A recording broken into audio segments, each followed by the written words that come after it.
Ladies and gentlemen, good day and welcome to earnings conference call of Usha Martin Limited. As a reminder, all participant lines will be in the listen-only mode, and there will be an opportunity for you to ask questions after the presentation concludes.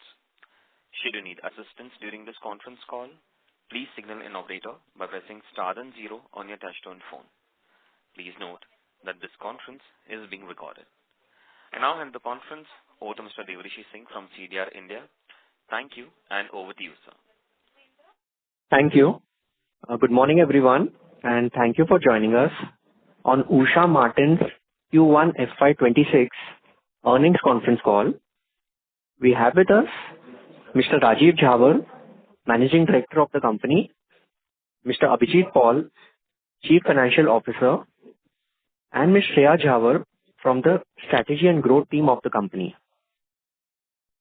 We hope all of you have had the opportunity to refer to the earnings documents that we shared with you earlier. We will initiate the call with opening remarks from the management, following which we will have the forum open for a Q&A session. Before we begin, I would like to point out that some statements made in today's call may be forward-looking in nature, and a disclaimer to this effect has been included in the earnings presentation. I would now like to invite Mr. Rajiv Jhawar to make his opening remarks.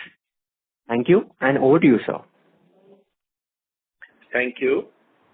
Good morning, everyone. On behalf of the management team of Usha Martin, I would like to welcome you all to our earnings conference call.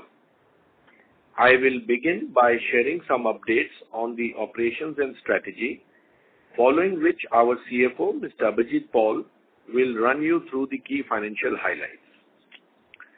We are pleased to report a stable start to FY26 with the consolidated revenues of rupees 887 crore, driven by a year-on-year volume growth of 10.4% across our key segments. The wire segment registered a strong 32.3 year-on-year revenue growth, while the wire rope division continued to perform steadily with a 7.9% increase in revenues, supported by encouraging contributions from the crane and elevator rope segments. The LRPC segment continues to face certain headwinds and recorded a 3.4% year-on-year decline. Though strategic initiatives are underway to address these challenges. Operating EBITDA for the quarter stood at rupees 145 crore with a margin of 16.3% and an EBITDA per ton of 28,502 rupees per ton. Early gains from the One Usha Martin transformation supported profitability amid market-specific and global uncertainties. While the foundational phase of our initiative is largely complete, we expect more tangible benefits to emerge in H2 FY26, as mentioned on our previous Concall. A key measure of success will be our ability to scale while keeping costs in check, thereby driving better operating leverage going forward. Some of the key growth drivers for the business which will enable us to scale are: 1. The new capex at our Ranchi plant is now operating at a much more stable level, with 70% commissioning complete and stabilized as of Q1. We are meticulously planning both factory and on-ground sales efforts to strengthen our product mix for this capacity.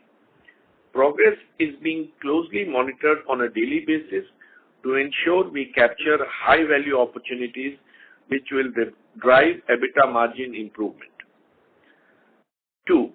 With the capex on stream, we have also successfully increased direct shipments of high-value segments from India to the European customers, which demonstrates acceptance of our products in these quality-conscious markets.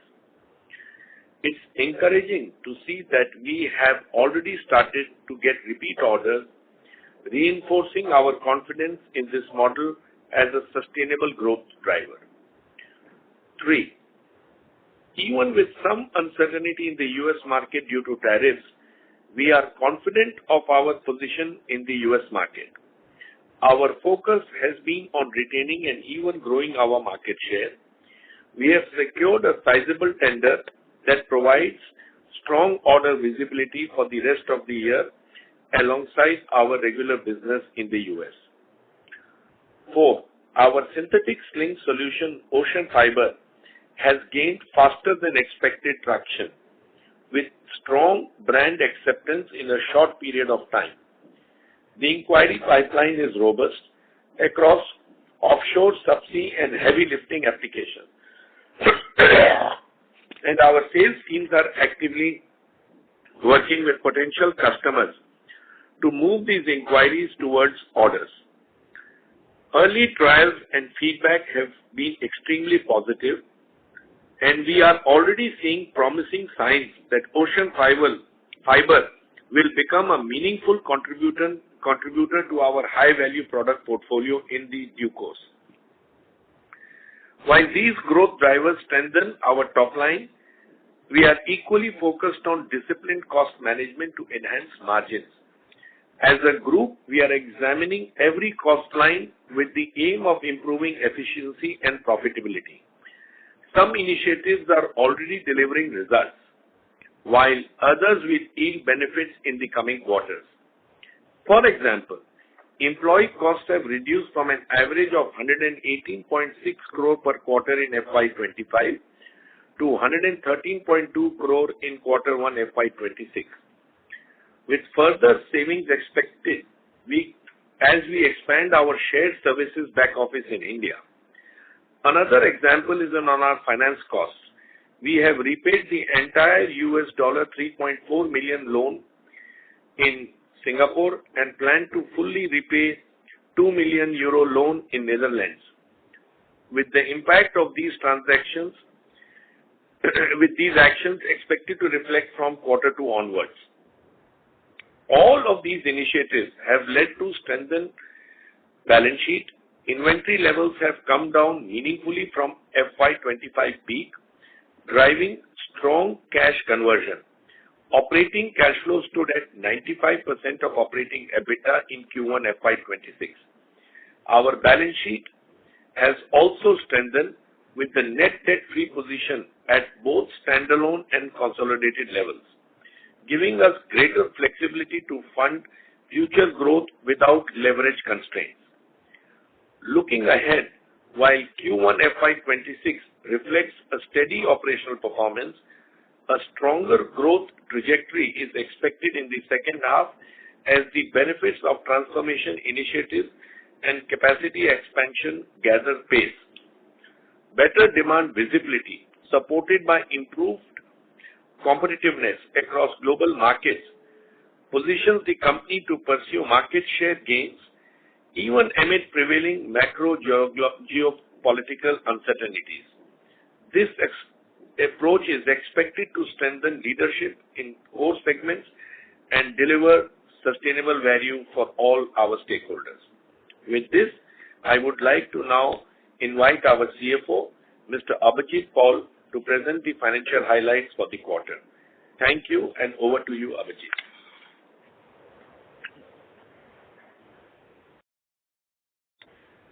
Thank you, and a very good morning to everyone. I will now provide a brief overview of the company's operating and financial performance for the quarter ended 30th June 25. In Q1 of FY26, our consolidated net revenue from operations stood at rupees 887 crore, reflecting a year-on-year growth of 7.4% over rupees 826 crore in Q1 of FY25. This revenue growth was led by strong performance of our wire segment, which grew by 32.3% year-on-year.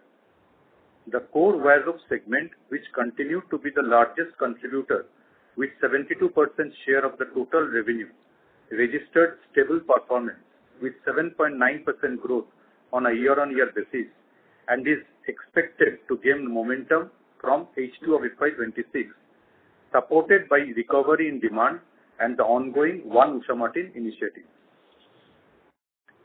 Operating EBITDA for the quarter stood at rupees 145 crore as against rupees 154 crore in the same period last year. While margins were impacted by market-led pressures, our continued focus on operational efficiencies is expected to aid recovery in the coming quarters. Net profit for Q1 FY26 stood at rupees 101 crore compared to rupees 104 crore in Q1 of FY25. On the balance sheet front, I am pleased to report a significant strengthening in our financial position. As of 30th June 2025, we have achieved a consolidated net cash position of rupees 14 crore compared to a net debt of rupees 63 crore on March 25. Our disciplined capital allocation approach ensures that both ongoing and planned growth initiatives remain well funded. From a cash flow standpoint, we recorded a healthy improvement.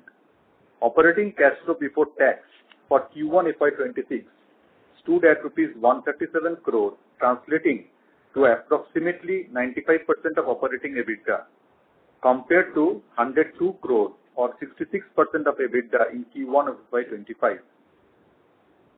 This improvement reflects our tighter operational controls and sharper working capital management. These strong cash flows, supported by adequate working capital headroom, provide a strong foundation for future investments and disciplined capital deployment. To conclude, we remain confident that strategic groundwork laid under One Usha Martin initiative, combined with disciplined financial approach, positions the company well for the next phase of growth. Steady traction across markets, a sharper focus on operational agility, and a continued strength in the balance sheet, cash flows. Yes, please. So can we start with the question answer? Thank you very much. Ladies and gentlemen, we'll now begin with the question and answer session. Anyone who wishes to ask a question may press star and one on their touchtone telephone. If you wish to remove yourself from the question queue, you may press star and two. Participants are requested to use handsets while asking a question. Ladies and gentlemen, we will wait for a moment while the question queue assembles. Participants, you may press star and one to ask the question.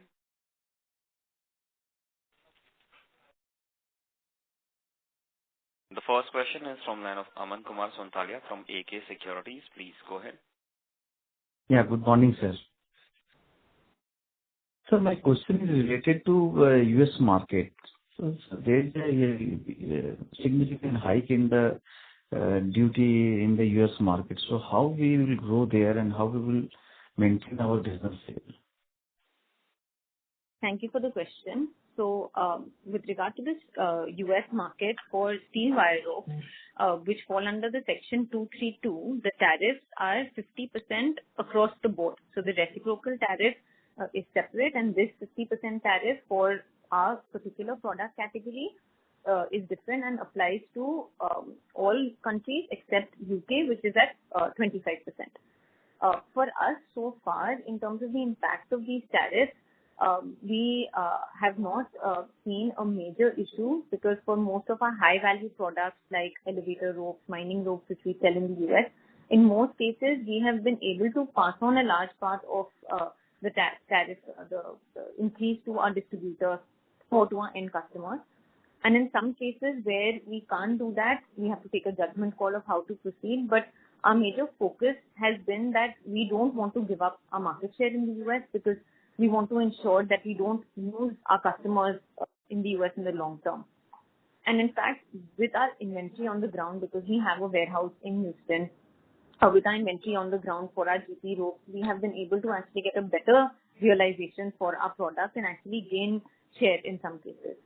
And one of the other positive developments has been that we recently won a tender in the US, which is a sizable tender, which gives us a good order visibility and a consistent order book for FY26. So all in all, while the environment still remains uncertain, we don't know how things will evolve overall in terms of the tariff environment. Things change every day, but as of now, we are feeling cautiously optimistic. Okay, ma'am. My next question related to European market. So, I think there's a huge geopolitical tension is going on. So how do we see our European business going forward? Our European business is, we are very positive on our European business. With our integration with India and our BS UK facility, we have been able to now start getting better direct supplies from our Indian plant on the BS UK brand to the European market. And the supplies are going well, also getting repeat orders. This is helping us to even be more competitive in that market. We are able to make faster delivery to our customers, and both on the wind energy, renewable energy, as well as on the oil offshore and the crane and elevator market, the demand is fairly strong, and we expect to have a decent growth in this financial year in Europe. Okay, sir. Sir, I've seen a decrease in the manpower cost, but at the same time, I've seen that there is an increase in the other expenses. So whether we can expect further come down in manpower cost, and what is the reason for sudden spike in other expenses? That's a good question. So if we look at our other expenses, for this quarter, it was about 166 crores for the quarter. And if we compare it to the quarterly average for FY25, it was about 163 crores. So that is, as you said, there is a slight increase. There is a 3 crore increase. But if we break that down further, the other expenses can be seen as the fixed as well as the variable expenses. So the fixed expenses have actually decreased from the 37 crore level to about 34 crores through all of the initiatives which we've been talking about under One Usha Martin. What has increased is the variable expenses, which has increased from about 126 crores to 132 crores.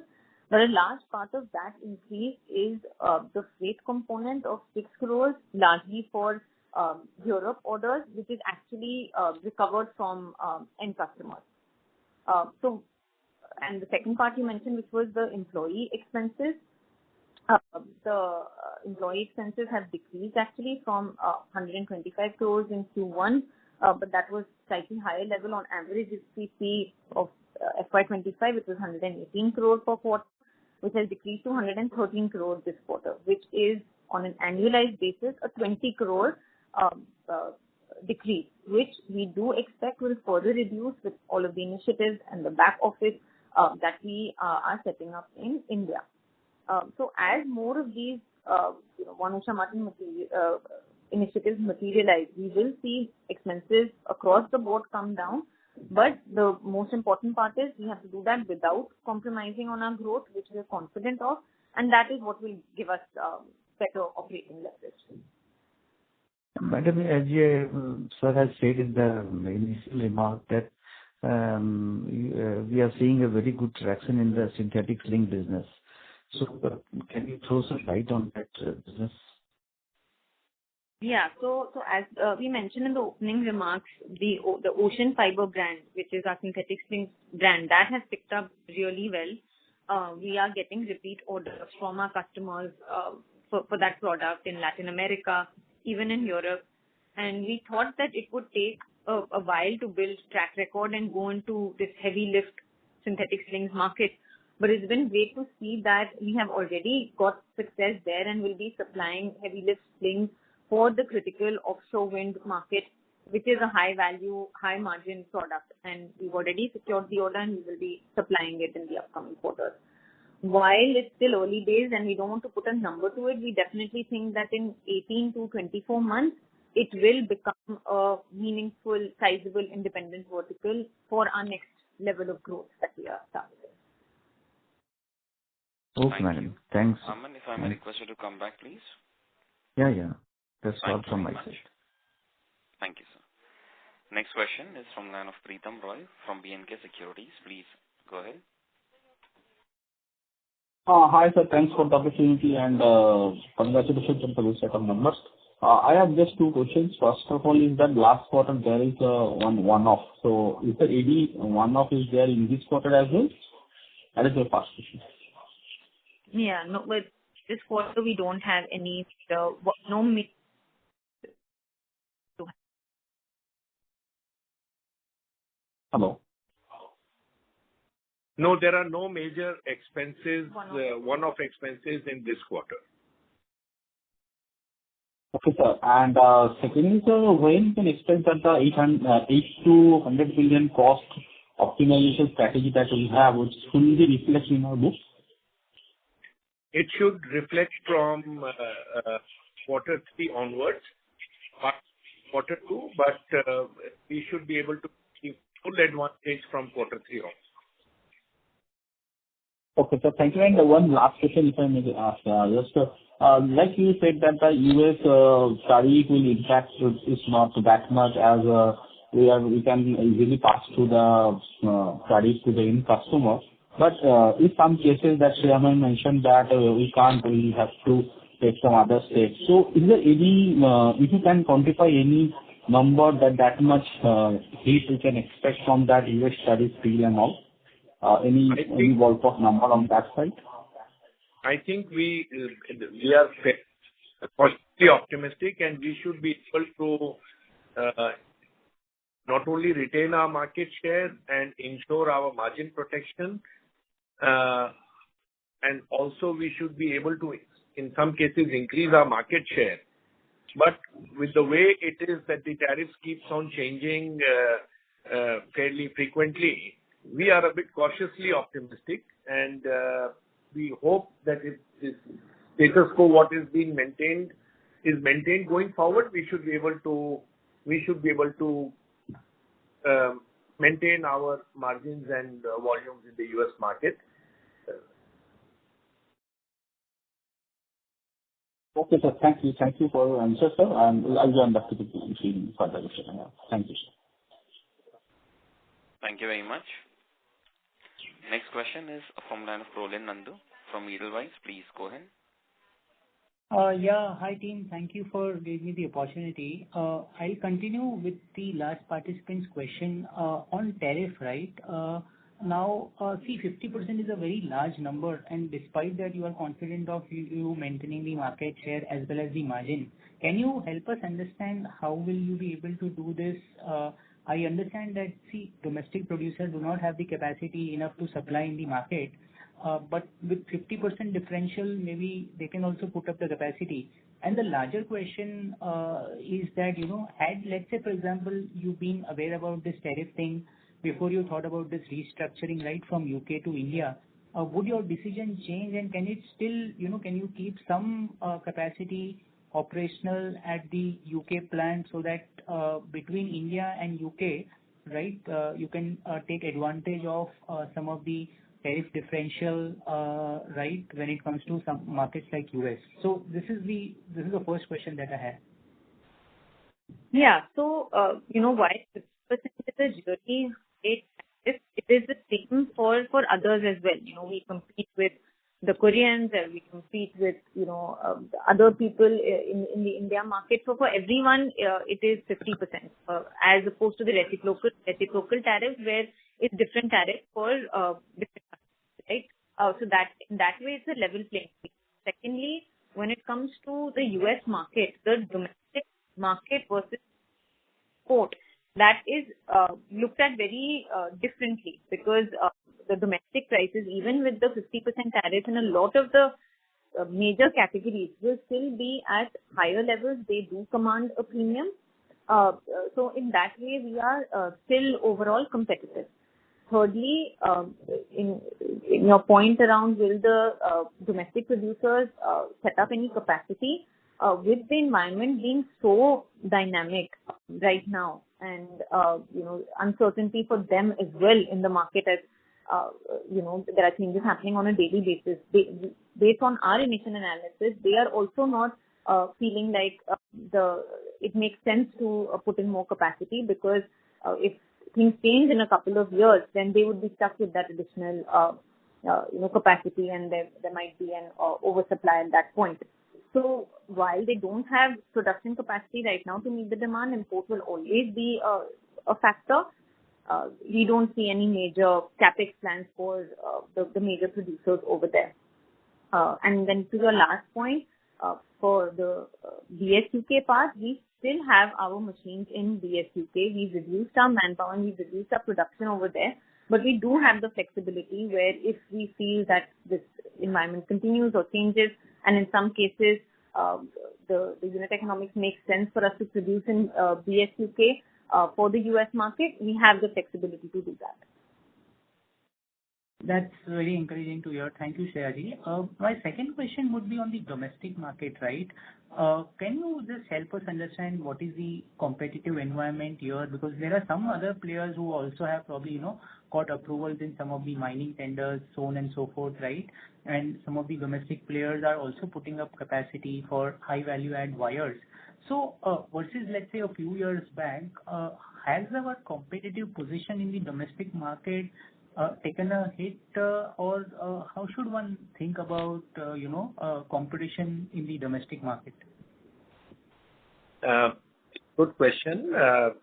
Domestic market in the wire rope segment, Usha Martin has between 65 to 70% of the market share. And we have a very strong dealer network, a very strong technical team which supports the services to our customers, along with our dealer network. And we have been able to continuously maintain, and in some cases are focusing to even increase our market share. The prices in the domestic market have also improved slightly, more on account of the improved product mix, and we are expecting to continue to maintain our market share, and we still enjoy a very strong support from our dealers and our customers. The competition in all the various segments will always be there. We have to see that how we continuously improve, enhance our product, improve with our global design center and our R&D center in India to work closely with our customers to continuously upgrade the products to be able to improve the technical performance and the performance of our ropes. And that is really helping us to ensure that we keep our market share. On the wire side of the business, we have seen a 30% growth year on year on the wire side. And we are more focused to increase the production of the high value added wires, which is going to be helping us to improve the overall sales of our wires, but more focused on the value added products. And we are not getting into the commercial wires, which have a large volume but low margins. So that is the kind of product which we are not in. So it's a niche market which we are focusing, and we expect to continuously grow in that market. Thank you, Rajeevji. I'll join back in the queue if I have more questions. Thank you. Next question is from man of Jasdeep Walia from Clockvine Capital. Please go ahead. Hello, sir, can you hear me? Yes. So thanks for taking my question. So with respect to products that you supply to US, are these being supplied by your India facility or the UK facility? And let's say if the tariff were to remain at current levels, would it be possible for you to shift the entire production for your US market to UK plant? Most of the supplies are taking place from India and our Thailand plant, and we will continue to do so. As Shreya mentioned earlier, that if there is an opportunity for us to be able to supply from UK, definitely 10-15% of this quantity can be even supplied through our UK plant. But we don't see that situation happening in the near future.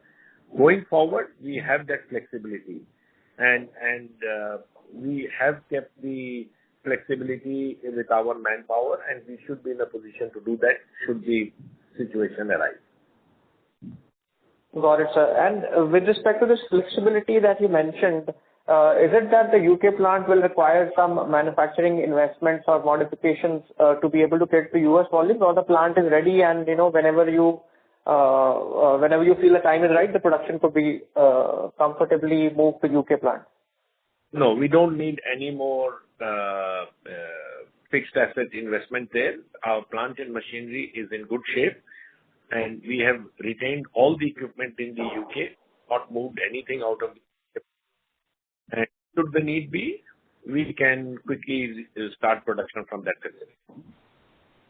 So I'm just curious, given the fact that there's a large duty differential between U.K. and other manufacturing locations to the extent of almost 25%, why aren't you already shifting the U.S. volumes to U.K. plant? Because it will add a significant amount of margin to your U.S. sales, right? Anything which goes from the U.K. plant, the wires and strands have to go first from India or Thailand to the U.K. plant. The U.K. cost of manufacturing is also not cheap with the cost of labor.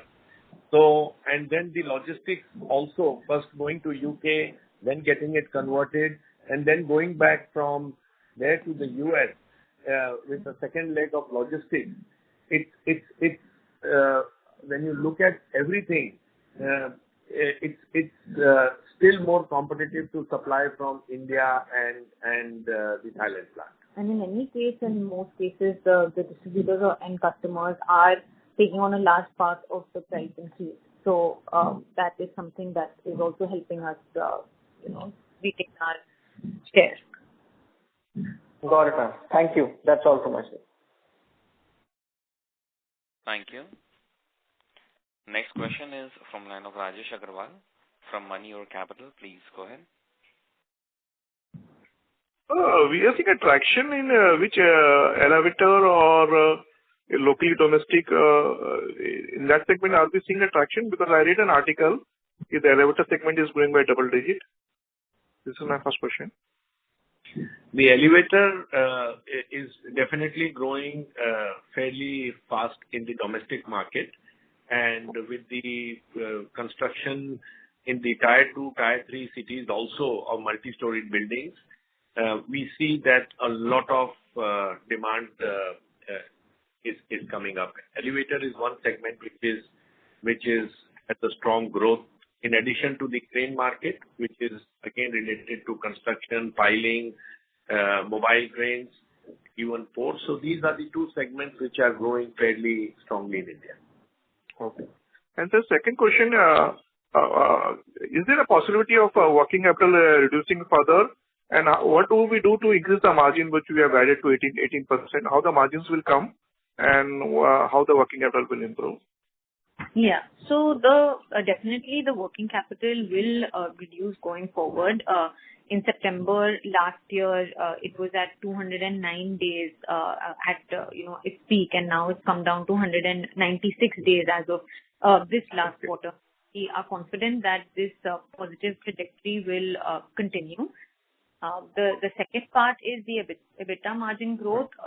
We definitely expect it to grow from the current 18.3% levels to an average of 18% for the full year.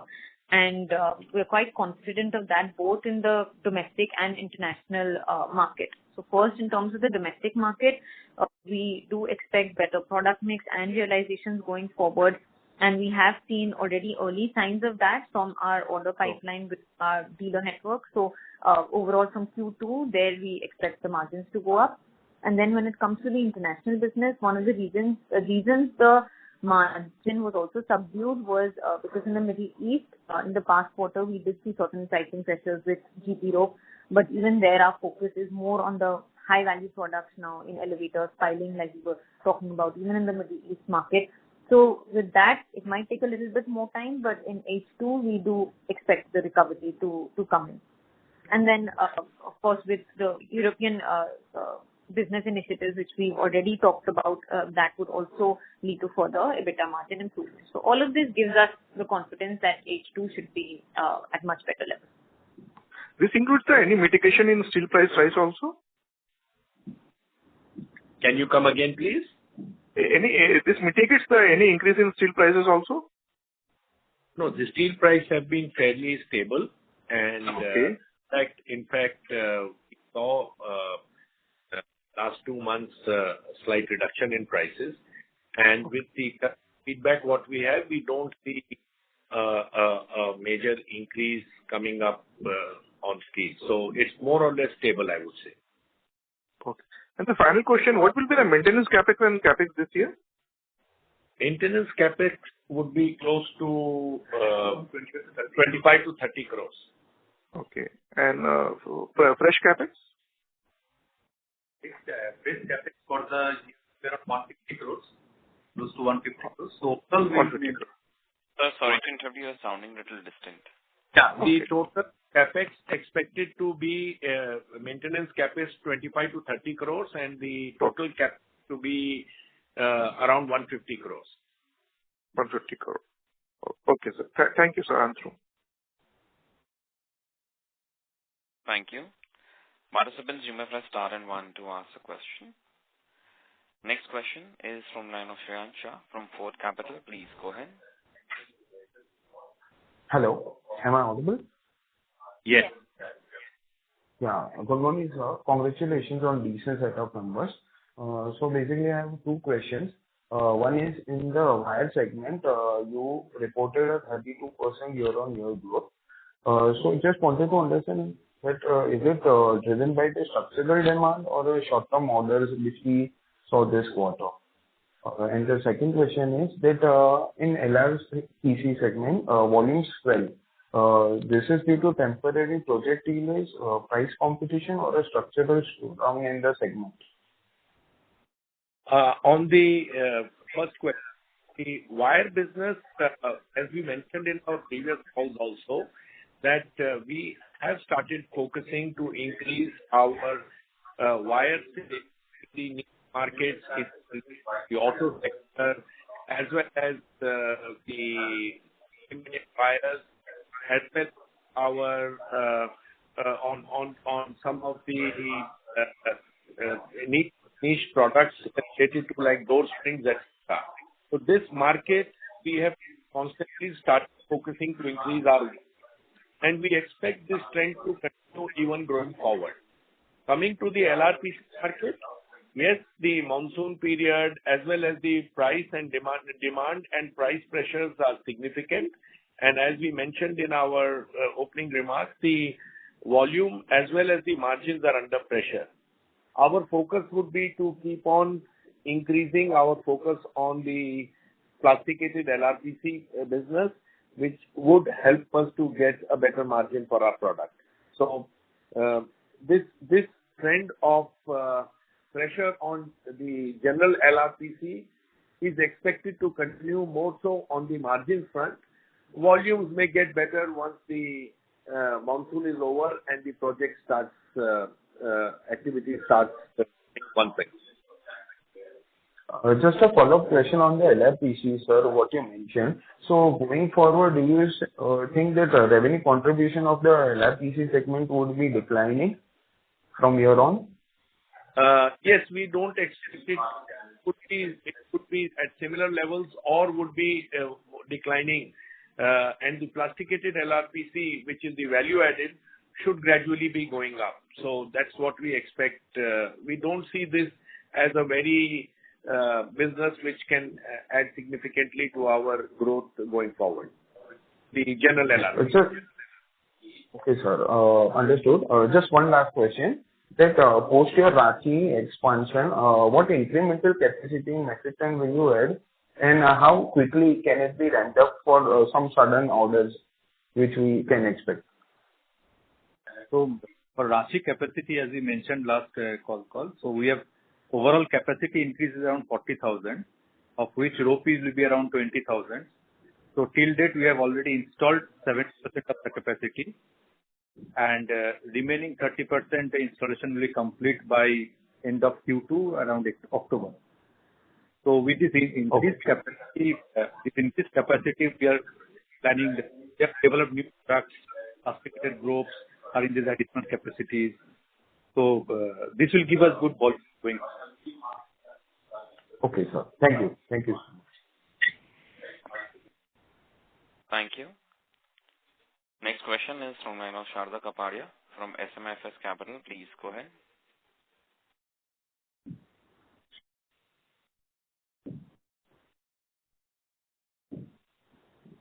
Shraddha, may I request you to unmute your line and proceed with your question, please? Hello, am I audible? Yes. Yeah, now you. Yeah. So thank you so much for the opportunity. So just continuing with the question of is the participant, I would just like a brief of Ma'am, the sorry new to interrupt you. and Shraddha, sorry to interrupt you, but your audio is breaking. yeah, if you could give the new capex plans beyond Ranchi.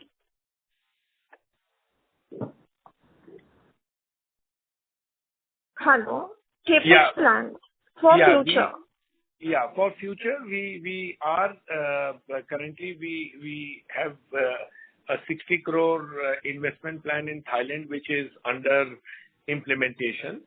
And in our Ranchi plant, once this phase is getting completed, as our CFO mentioned by quarter 2, we would definitely look at opportunities to grow, particularly in our elevator rope and crane rope segment, because that is an area we are seeing a lot of traction coming, both from the domestic and international market. So as and when the demand situation, we see that it is growing, we would take advanced steps to increase our capacity. And that could be in the Ranchi plant, as well as we could add some new capacity in our Hoshiarpur plant to be able to cater to some of these increased demand. Sure, thank you, sir. So just one more question from my end. So we have seen a good growth in the wire strength segment. So how much sustainable is this growth, and is it coming from new customer acquisitions or any industry demand? If you could help us understand that. It's a good question. It is getting new customers as well as increasing the volume with our existing customers. Having decided that this could be an important vertical for us, we have been working on this for last few quarters, and we have been able to successfully develop this business. This is not a one-off growth. We will see this growth on a steady basis. Quarter by quarter, you will see volumes growing in this segment. The areas where we are particularly working is, one is the auto sector, which is fairly strong. We are also working on the door springs as one example, as well as on zinc aluminum wires, which is going for rockfall barriers, as well as some critical spring applications. So these are various areas we are focusing in. Now this is going to be an important vertical going forward. Sure, sir. Thank you so much for your detailed answer. That's it from my side. Thank you very much. Thank you. Next question is from Sanjay from iThought PMS. Please go ahead. Hi, sir. I had a question on margins and EBITDA per ton. So we've reported 28,500 rupees as EBITDA per ton in Q1. Is it possible to break this up into, say, wire rope domestic and wire rope exports? We don't specifically mention about the EBITDA per ton, and so if we do a rough calculations for the wire ropes, it will be in the range of 55 to 60,000 EBITDA per ton, because we allocate most of the fixed costs to the wire ropes. On the wire and the LRPC segments, on the wire segment, EBITDA per ton will be between 12 to 15,000, and the LRPC will be on the lower side, or 3 to 4,000, 2 to 3,000 margin will be there in LRPC.